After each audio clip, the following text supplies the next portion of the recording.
Crisis en el aire, edición 11. De BlackRock a Facundo Castro, una de terror. Este es el podcast de la revista Crisis. Jimena Tordini y Mario Santucho analizan los 3 temas más importantes de la semana. Hoy, en el primer bloque, actualizamos cómo están las picantes negociaciones entre el gobierno argentino y los acreedores de la deuda externa. En el segundo preguntamos ¿dónde está Facundo Castro? Y por qué el Estado titubea cada vez que tiene que buscar a un desaparecido. Por último, volvió Mauricio Macri y el escenario político se prepara para la post-cuarentena. ¿Habrá albertismo? El podcast está al aire. Una de las principales noticias de esta semana tiene que ver con un nuevo capítulo en la reestructuración de la deuda externa argentina y decíamos que estamos en el capítulo final de la 3ª temporada, si esto fuera una serie. Como es sabido, el gobierno de Mauricio Macri nos endeudó de una manera completamente irresponsable y dejó al país en un virtual default. ¿Qué quiere decir eso? ¿Qué quiere decir estar en un virtual default? Bueno, básicamente 2 cuestiones. Que Argentina no está pudiendo cumplir con los pagos a los que se comprometió y que por lo tanto nadie va a prestarle más dinero al país, así que no tenemos crédito para desarrollar la economía, lo cual es grave siempre y en este contexto parece serlo mucho más. Desde su llegada a la presidencia de la República, tanto Alberto Fernández como su ministro de Economía, Martín Guzmán, dijeron que hasta que no llegáramos a un arreglo con los acreedores no iba a ser posible poner en marcha un plan económico de reconstrucción del país. Guzmán presentó la primera oferta el 20 de abril y en esa oportunidad dijo que no íbamos a modificarla porque era la única propuesta sustentable.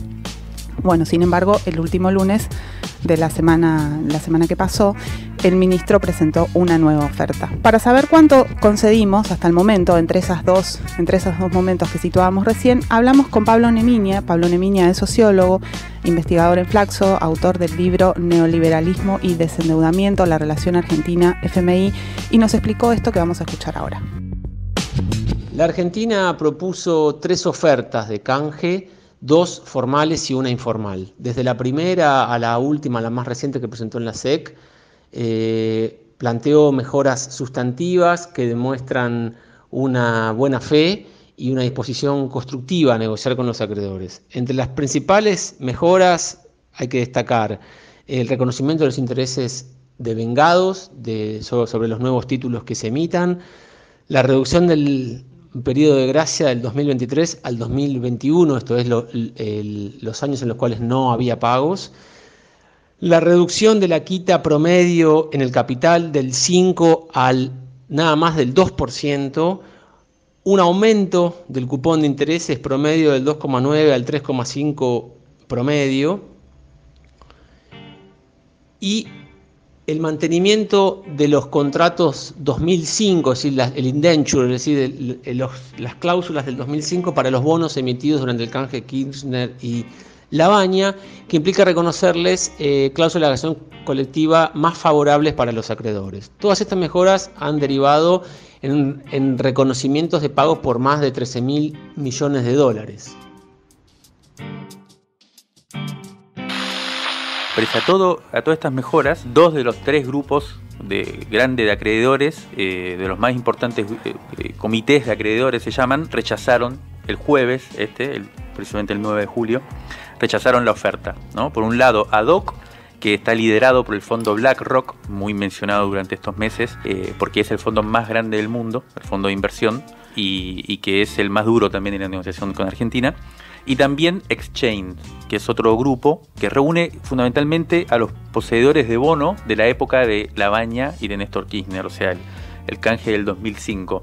La pregunta del millón es ¿por qué no se ponen de acuerdo los acreedores y el gobierno, pese a que llevan ya meses negociando y que la oferta del gobierno argentino cada vez es más cercana, digamos? Yo creo que para entender esto hay que ver qué quiere cada una de las partes, ¿no? ¿Qué es lo que se está discutiendo? Una forma de plantear este diferendo sería la siguiente, ¿no? Argentina ofreció en abril, en la primera oferta que comentabas antes, pagar 40 centavos por cada dólar que debe, ¿no? Está en default, no puede pagar, y lo que dice, bueno, vamos a reestructurar y yo lo que puedo pagar son 40 centavos por cada dólar que te debo. 40 centavos por cada dólar que te debo. Los acreedores pidieron más, obviamente, dijeron que no les satisfacía esta oferta. Argentina ofreció 47 centavos en una segunda mejora, en una segunda oferta que no fue pública, que no fue formal, pero que se negoció, digamos, en la mesa con los fondos de inversión. Los acreedores pidieron 60. La distancia seguía siendo grande. Los acreedores pidieron 60. La última oferta, la tercera oferta que vos comentabas, que se presentó el lunes en la SEC, en esa última oferta Argentina ofreció 53,5 centavos. Pasó de 40 a 53,5 centavos por cada dólar que debía o que debe. Bueno, los acreedores, como te decía, volvieron a decir que no y, según dicen estas fuentes que conocen y que hablan con los fondos de inversión, estaría dispuesto a cerrar en 57. O sea, mucho más cerca de los acreedores que de la oferta del país. Exacto. Teóricamente se discuten pocos centavos. Esto desde el principio se viene diciendo. No son pocos centavos los que hay que mejorar. Están cerca, es muy raro que no se pongan de acuerdo. Sin embargo, no es tan simple el tema. No se discuten solo moneditas, uno podría decir. Hay otras variables para mí más importantes que son las que están siendo determinantes y las que están generando este abismo entre el gobierno argentino y los acreedores. Desde el punto de vista de la Argentina, del Estado argentino, la clave, y es un poco el latiguillo del ministro Martín Guzmán, es la sustentabilidad. ¿Qué quiere decir sustentabilidad? Que el país debe acordar lo que realmente puede pagar. Lo peor que se puede hacer, diría Guzmán, es llegar a un acuerdo ahora y dentro de 3 años volver a caer en default, o sea, volver a estar en la situación que estamos hoy, que no se puede pagar. La verdad que suena razonable. A mí me parece que en general el sistema político argentino, en general estamos todos de acuerdo con esta idea. Lo que pasa es que la gran pregunta, y es la que gira en torno a las mesas de negociaciones, es ¿cuál es la línea de sustentabilidad? ¿Quién determina hasta qué punto Argentina está en condiciones de pagar y qué no? Desde el punto de vista de los grandes fondos de inversión, que son los acreedores, ¿cuál es el criterio que atienden? Bueno, la negociación con Argentina, y esto me parece que es crucial, es apenas la primera de una larga serie de reestructuraciones soberanas de estados nacionales que vamos a ver en los próximos meses. Y esto tiene que ver con la pandemia. A partir de la pandemia y de la crisis económica que genera en todo el planeta, muchos países empezaron a entrar en la situación en la que estaba Argentina antes de la pandemia.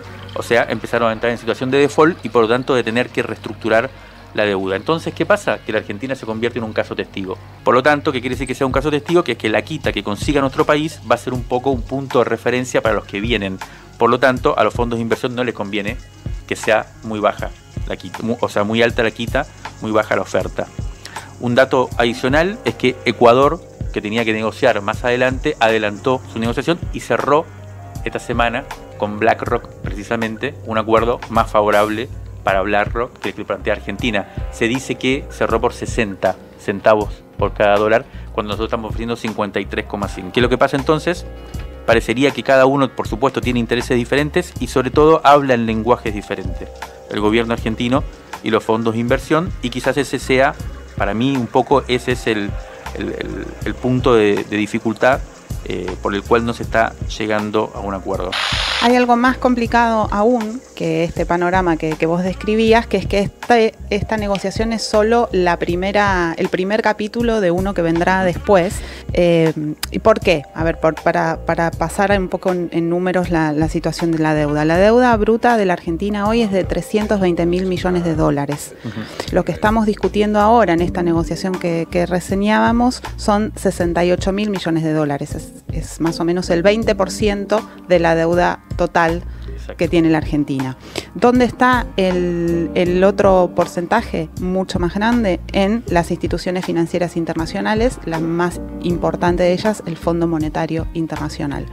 Para hablar de esta cuestión, le pedimos a nuestro compañero Alejandro Berkovich, que es economista, es periodista y también creador, director de una película sobre el fondo que se llama Fondo, que la pueden buscar si no la vieron, que nos explique qué se espera de la próxima temporada de esta serie.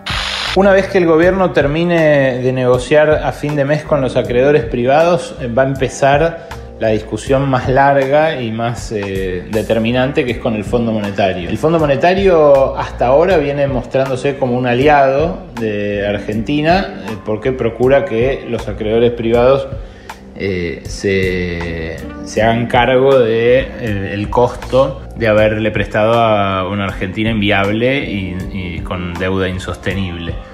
Eso para el Fondo Monetario es un asunto no solamente de riesgo moral, para evitar que le presten siempre los fondos a países en problemas y tener que salir a rescatarlos, sino que también es una forma de relacionarse con el poder financiero que en muchos sentidos es más poderoso que el propio G7 que encarna el fondo. El fondo ahí tiene una relación ambivalente. Ha intervenido en algunas renegociaciones de deuda para exigir más superávit fiscal y más compromiso de pago a los acreedores, y en otras ha intervenido en este sentido, siempre guiado por la conveniencia geopolítica de sus mandantes, que son los que están en el directorio.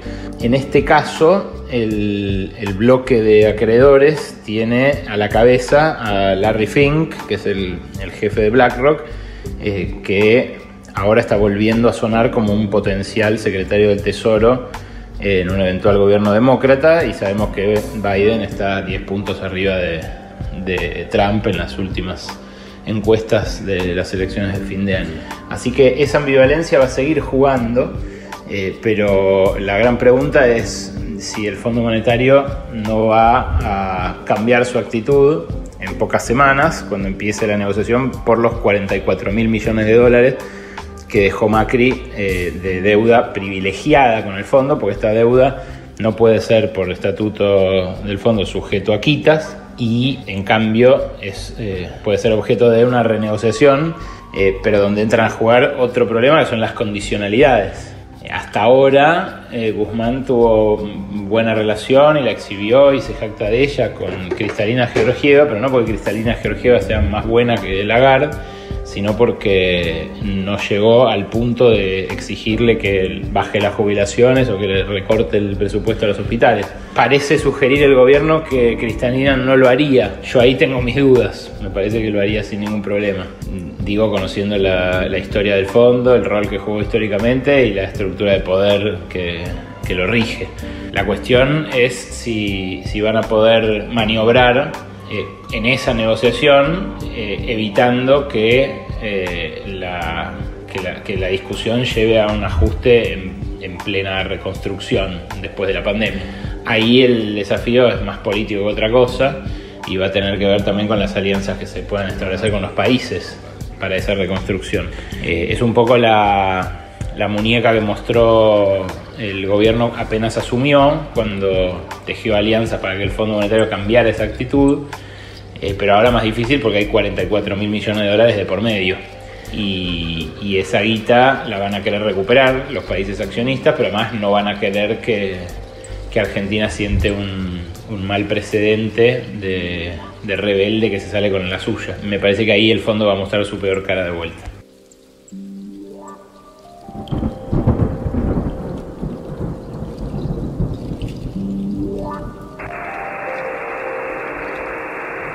No van a querer que Argentina siente un mal precedente de rebelde que se sale con la suya. Rebelde que se sale con la suya.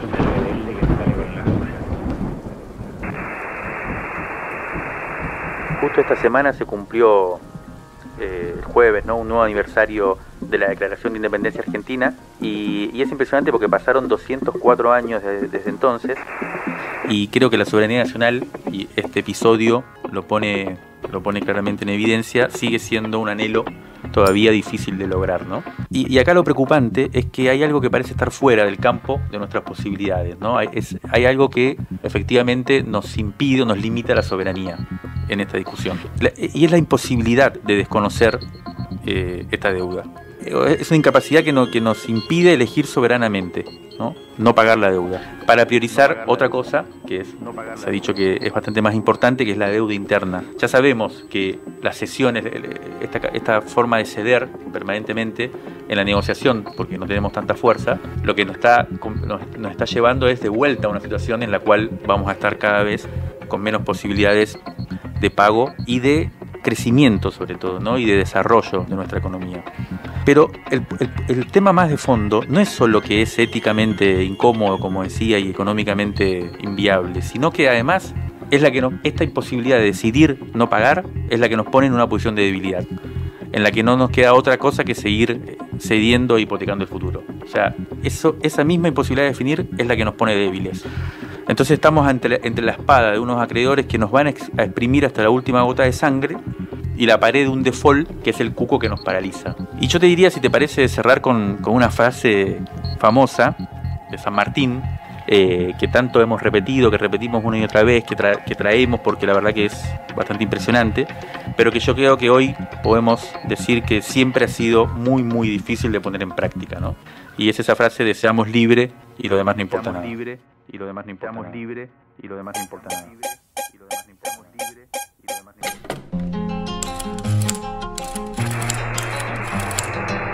Crisis en el aire. Análisis político en movimiento. A la conversación.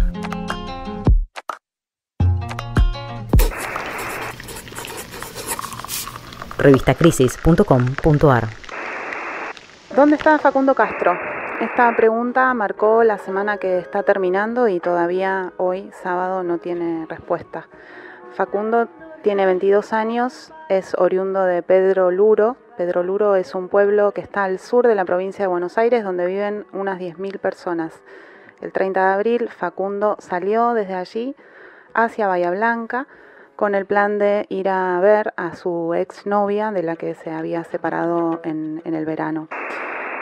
Fue detenido Facundo en otro pueblo que se llama Mayor Buratovich, a pocos kilómetros de Pedro Luro, por incumplir el aislamiento social preventivo y obligatorio. Eso fue más o menos a las 10 de la mañana, 10:30 de la mañana del 30 de abril. Desde ese momento, la familia de Facundo y sus amigues no supieron nada más de él. La denuncia judicial por la desaparición de Facundo fue hecha por su familia el 4 de junio. Desde entonces, la familia está denunciando la participación de la policía bonaerense en la desaparición de Facundo, ya que, como decía recién, el último registro que se tiene de él es un acta policial de cuando fue detenido el 30 de abril y una foto de él junto a una camioneta de la policía bonaerense que ayer circuló también por los medios de comunicación, filtrada por la misma policía. Hay otra hipótesis que está siendo investigada, según la cual Facundo llegó hasta la ciudad de Bahía Blanca. Las demoras en la investigación, produjeron justamente esto, que todavía hoy, que es casi un mes y una semana después de la denuncia de la desaparición, no sabemos algo tan simple como si Facundo llegó o no llegó a Bahía Blanca. Mientras Facundo esté desaparecido, ninguna de estas dos hipótesis puede descartarse. Impresionante, 2 meses, ¿no? Van 2 meses de la desaparición. 2 meses y 10 días, 11 días de la desaparición. Bueno, cuando armábamos este programa nos preguntábamos cómo se está viviendo esta situación en Pedro Luro, el pueblo desde el que partió Facundo, una ciudad que está alejada de los centros donde están los medios de comunicación y más aún ahora porque los medios tampoco pueden llegar hasta allí. Y encontramos en Pedro Luro a un colega periodista, Cristóbal Barber, que amablemente nos mandó un reporte desde el pueblo, desde allí, sobre cómo se está viviendo en la comunidad la desaparición de Facundo. Tengan ustedes muy buenos días. Cristóbal Barber informando desde Pedro Luro, sur de la provincia de Buenos Aires, localidad en la cual ha visto crecer a Facundo Castro Astudillo, este joven de 22 años que lleva hasta el día de hoy 72 días desaparecido, sin tener información fehaciente, oficial o comprobable del paradero ni la situación en la que se encuentra Facundo. Facundo es un joven de la localidad de Pedro Luro, en el cual su familia está compuesta por su mamá, quien es la que lleva adelante las riendas de esta familia junto a Facundo y a sus hermanos. Su madre trabaja en una estación de servicio de aquí de la localidad de Pedro Luro. Facundo es un joven con muchos amigos en nuestra localidad, muy activo con las redes sociales que no han emitido información desde el día de su desaparición, ¿no? Eso es lo que llama mucho la atención, que tampoco se ha contactado a través de las redes sociales las cuales administraba, no se contactó ni con sus amigos, no se contactó de nuevo con su familia y la verdad no se sabe nada del paradero hasta el momento.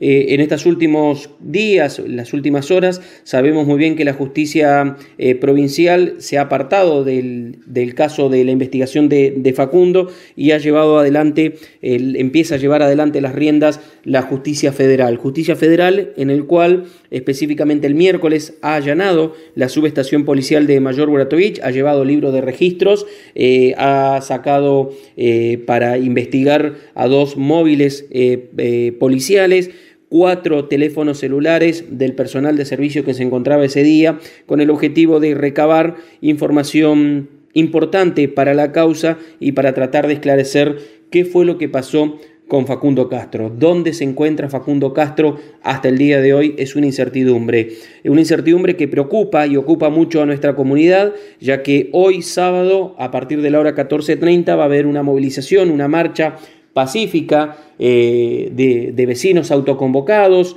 algunos caminando, otros en vehículo tocando bocina, con el objetivo de que se trate de esclarecer y que se sepa lo antes posible dónde está Facundo Castro y qué fue lo que le pasó. Es lo que nos preguntamos todos. Esperemos que en las próximas horas, con el análisis y las pericias que realice la Justicia Federal a los objetos secuestrados, pueda ir clarificando y así armar una hipótesis de la situación. Pero aquí lo importante es encontrar con vida a Facundo Castro, este joven de la localidad de Pedro Luro, que mantiene en vilo a toda una comunidad.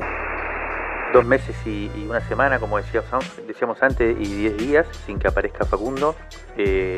Esta tarde vamos a estar atentos a la marcha que anunciaba Cristóbal Barber, que se va a realizar allá en el pueblo. Y tenemos que hablar de la hipótesis de una responsabilidad policial que ha crecido como causa posible, ¿no?, de la desaparición durante esta semana y que está lejos de ser demostrada, ¿no? O sea, no es, los indicios no son terminantes, pero vamos a insistir en esta hipótesis por un elemento central, y es que la violencia policial sigue incrementándose, ¿no? Durante la cuarentena no ha menguado, no se ha reducido este fenómeno, y aún así no parece estar en la agenda de prioridades de quienes hoy gobiernan. En este caso, la acusada es la policía bonaerense. Antes de menguar parece lo contrario, ¿no? Las situaciones se repiten en todo el país, con hechos muy graves de detención violentas y muertes causadas por integrantes de las fuerzas de seguridad, y también, en este caso, como en este caso, provinciales, pero también las que están a cargo del Ministerio de Seguridad de la Nación. Vamos a poner otro ejemplo, en este caso un ejemplo sí confirmado, que involucra a la Gendarmería Nacional, precisamente una fuerza dependiente del Ministerio de Seguridad de la Nación. Sucedió el 29 de marzo en el barrio La Cava de San Isidro, donde un grupo de 15 integrantes de la Gendarmería intervino supuestamente para frenar un festejo, ¿no? Que también el argumento suele ser que se está violando el aislamiento. Allí 3 jóvenes terminaron heridos por los golpes y por disparos de balas de plomo por parte de los efectivos. Entre los heridos de bala hubo una nena de 7 años. La incursión incluyó además un simulacro de fusilamiento practicado a 2 vecinos de La Cava. Impresionante. Son hechos que de una gravedad tremenda y no se difunden. También es una de las cuestiones que cuando nos enteramos esta semana, lamentablemente tan tarde, del caso de Facundo, también nos golpeó particularmente, ¿no? Pensar que hace 2 meses y algo que está desaparecido y recién nos estamos ocupando o llegó, digamos, a la esfera pública un caso como este. Yo quisiera remarcar, Jime, que las fuerzas de seguridad no van a cambiar solas sus prácticas violentas, ¿no?, que son dirigidas especialmente estas prácticas violentas hacia los sectores populares, ni lo van a hacer como un efecto derrame cuando los hechos son investigados o sancionados a posteriori, ¿no?, que es lo que viene sucediendo. Es un poco el argumento actual de las autoridades, de las diferentes instancias ejecutivas, digamos, ¿no? Como que hay que esperar que se investigue y claro, cuando se investiguen serán sancionados los responsables. Se sigue insistiendo en esta idea de no prejuzgar, entonces se sanciona a posteriori y eso supone que va a tener un efecto disciplinante para los próximos casos. Esto no parece que vaya a suceder, parece que van a hacer falta intervenciones más potentes, reformas en las conductas y en las instituciones policiales, ¿no? Y una mención especial me gustaría hacer a Berni, ¿no?, a Sergio Berni, el ministro de Seguridad de la provincia de Buenos Aires, con su afición, digamos, a aparecer públicamente, armado, con una retórica muy fuerte de apoyo y de empoderamiento, si se quiere, a las fuerzas de seguridad, que en este caso acaba de ser también una de sus declaraciones fantasmas y espectaculares, pues le prometió a la familia de Facundo que lo iba a encontrar vivo, lo cual es una barbaridad total, porque por todos los indicios que hemos visto en la causa no habría argumentos para sostener esta hipótesis. Por supuesto que puede llegar a estar vivo, pero es una hipótesis bastante lejana como para darle expectativas a la familia en este sentido, digamos. Y su rol además no es prometer nada. Hay otra cuestión también que querríamos remarcar y que tiene que ver con la respuesta del Poder Judicial ante estas denuncias de desaparición, ¿no? Extremadamente lenta y también ineficaz, digamos, ¿no? Se ve claramente esto en el caso de Facundo, con un dato específico, que es que la familia denunció la desaparición el 4 de junio y recién 3 semanas después la búsqueda de Facundo fue ingresada en el sistema de comunicaciones policiales, que es el sistema federal, más específicamente de comunicaciones policiales, se llama SIFCOP, que es un procedimiento que permite que si cualquier policía del país detiene a una persona en la vía pública y esa persona está siendo buscada, como en este caso Facundo, salta una alerta y entonces se avisa. Es un déficit que es histórico en el país, que ya lo hemos visto en varios casos, incluso durante la democracia, y hablamos con una de las personas que trabaja en este oficio de búsqueda, de buscar a las personas desaparecidas, que conoce muy bien estos problemas. Es una amiga de Celeste Perosino, antropóloga e integrante de la colectiva de intervención ante las violencias. Le preguntamos qué está pasando con las denuncias de desaparición durante la cuarentena y nos dijo lo siguiente.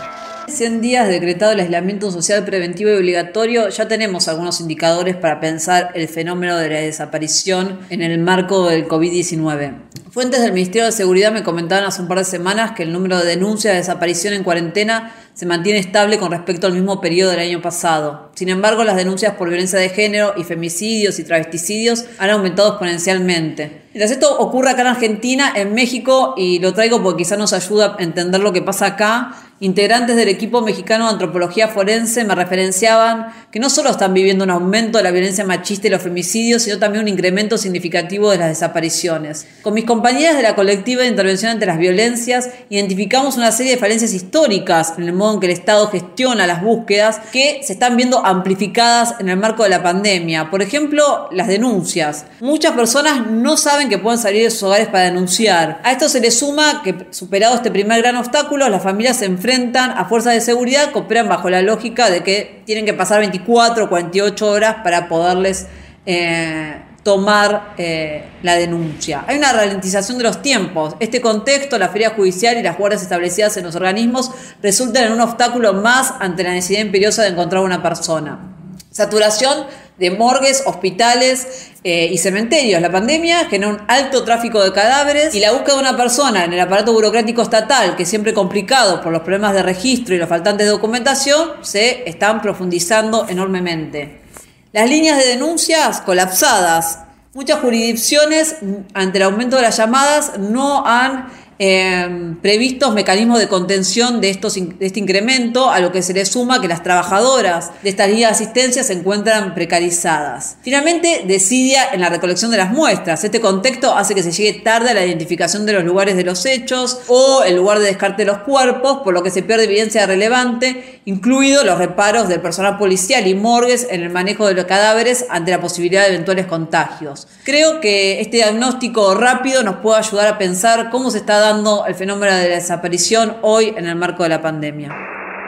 Lo que estamos viendo en el caso de la desaparición de Facundo es una nueva expresión de esto que suele ocurrir siempre, ¿no? La familia primero va a denunciar una ausencia que se presume que no es voluntaria. Quienes deben tomarle la denuncia, que suelen ser los policías, intentan demorarla todo lo posible, le dicen que espere unos días. Luego la búsqueda queda en manos del Poder Judicial, un Poder Judicial que no sabe buscar personas, un poco porque no está capacitado en buscar personas, otro poco porque suele tratar con desidia los casos de desaparición, sobre todo cuando quienes denuncian y quienes están involucrados son familias de los sectores populares. Así, la búsqueda de las personas se transforma en un expediente en el que se empiezan a pedir medidas, a mandar oficios de un lugar a otro, pero que pocas veces ese tipo de trabajo judicial tiene como resultado encontrar a la persona.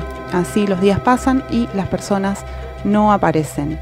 Y en el curso, además de esa desesperación, lo que suele ocurrir es que estas familias, estas personas suelen ser maltratadas y ninguneadas tanto por los funcionarios judiciales como por los policías.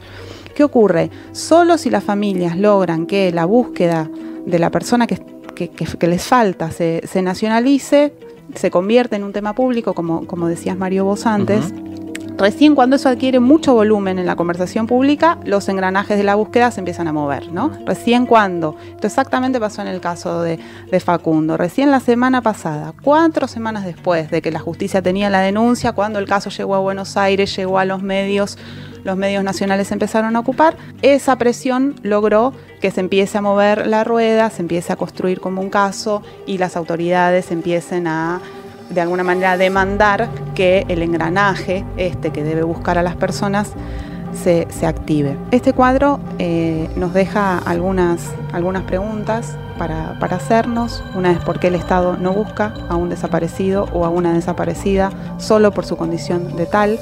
Es decir, por qué la desaparición de una persona solo se vuelve un tema que merece atención luego de un esfuerzo enorme para construirlo como un caso político. Y también nos preguntamos por qué las organizaciones y los movimientos sociales se movilizan únicamente cuando ese relato puede asociarse con lo policial, ¿no?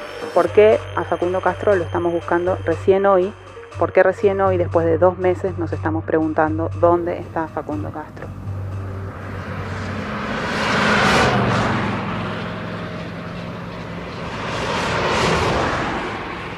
Rescate emotivo. Un diamante impreso en una crisis. 1973-2020.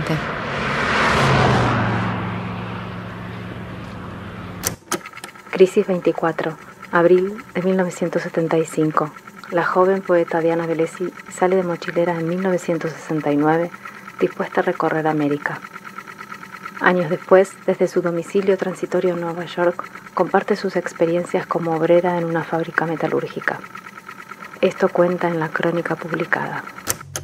Los vestidos de colores, la risa que puedo escuchar todavía, los pies hinchados, los cuchicheos, las maldiciones. El timbre va a sonar ahora y una sola respiración ronca vibrará en el sótano por 4 horas. En la esquina de la derecha ya empieza tum, tum, tum, a sonar la máquina. Maura, la de Guayaquil, entra corriendo con su bolsito de plástico verde al borde de la hora, como siempre. Teresa termina de cantar una canción puertorriqueña con los ojos entrecerrados. Anita, que en este momento siempre se sonreía, sentada sobre las cajas, arqueando un poco su hermosa cabeza africana. Anita ya no me mira, no me guiña un ojo, porque ayer la echaron de la fábrica y está de nuevo sin trabajo. Dinola pasa por el pasillo hablando sola con su profundo acento de Luisiana.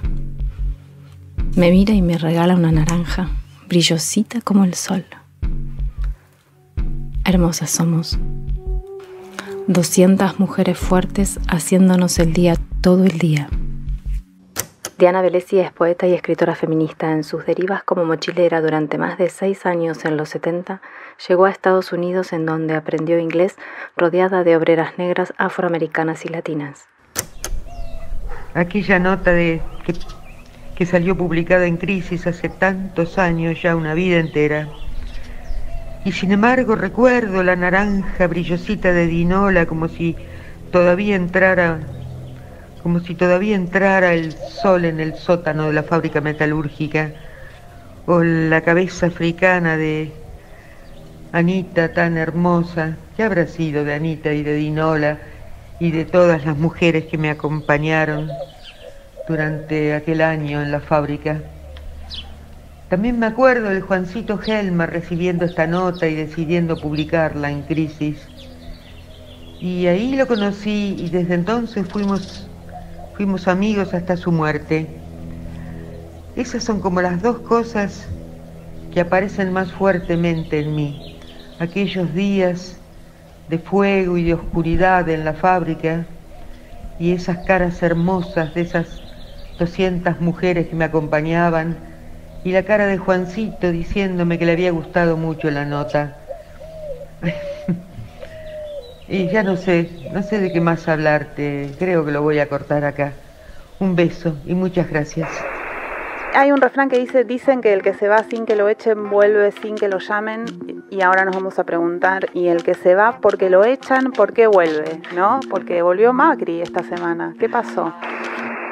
Volvió Macri, se difundió el miércoles una entrevista que le hizo el hijo de Álvaro Vargas Llosa, con sus planteos republicanos, cierto tono raro de estadista cuando es un poco rara esa perspectiva, y hablando desde una especie de liberalismo conceptual muy que hace mucho ruido con lo que estamos viendo y discutiendo durante las últimas semanas, que tiene que ver con específicamente no solo el desastre económico que, como discutimos hoy, nos lleva a las puertas de un default, sino también sus desaguisados, ¿no?, con la AFI, con los servicios de inteligencia, que realmente desacreditan cualquier posibilidad, ¿no?, de plantearse como se plantea Macri en esta entrevista. Pero bueno, también queríamos aprovechar esta escena de vuelta de Macri a la escena pública para pensar un poco, para preguntarnos un poco cómo se van a configurar las fuerzas políticas para la etapa que viene, que ya parece estar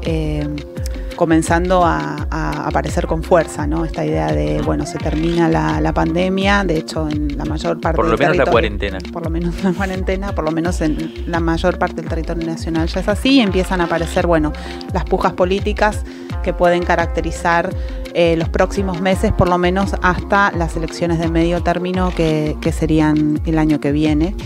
Y ¿cómo está el albertismo entonces? Hay una cosa que a mí me parece que estaría interesante poner en juego, que tiene que ver con algo así como una especie de renuncia por parte de Alberto Fernández a construir su propia corriente política, si se quiere, ¿no? El albertismo. Y eso entonces, ¿qué es lo que significa? Significa dos cosas para mí. Por un lado, aparece...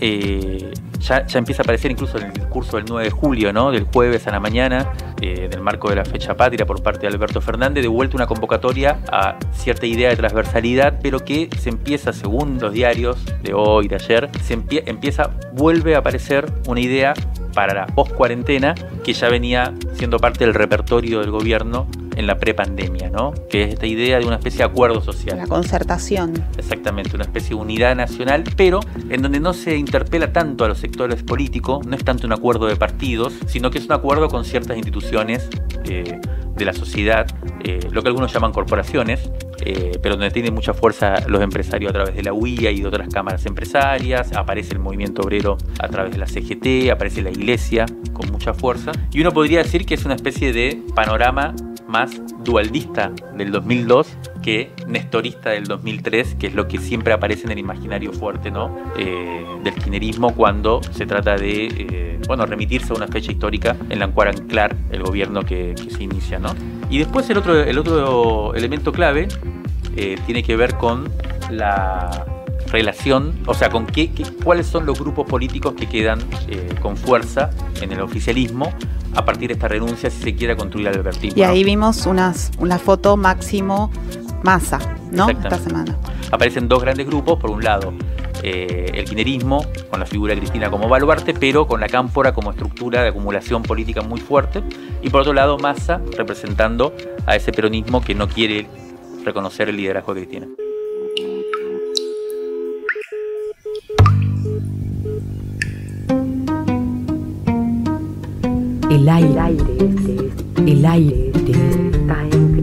El aire está en crisis.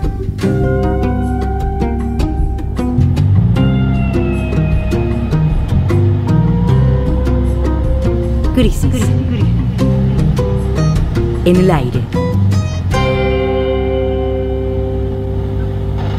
Encontrarnos en todas las plataformas de podcast o los sábados de 8 a 9 en Radio Nacional AM 870.